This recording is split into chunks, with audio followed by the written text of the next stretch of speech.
Hi, I'm Tammy with Range Hood Reviews. Today we're going to talk about what you need to consider when choosing a 42-inch Island Range Hood. The part of the hood that catches your smoke and odor is called the canopy. The shape of your canopy is very important.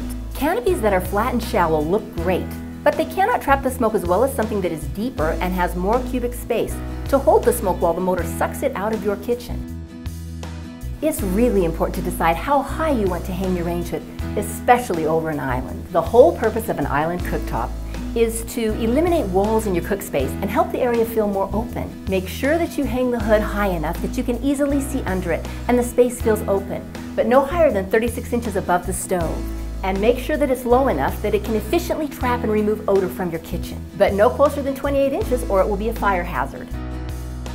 Now, it's obviously important to pick the right size of vent hood. Normally people would think that you would want your island range hood to be the same size as your cooktop, but in reality, it needs to extend 3 to 6 inches on either side. This is especially important over an island cooktop, where you can get cross breezes blowing from all directions. Okay, I hope this information was useful. Thanks for watching. If you have any questions, please feel free to leave a comment on this video or send us a message.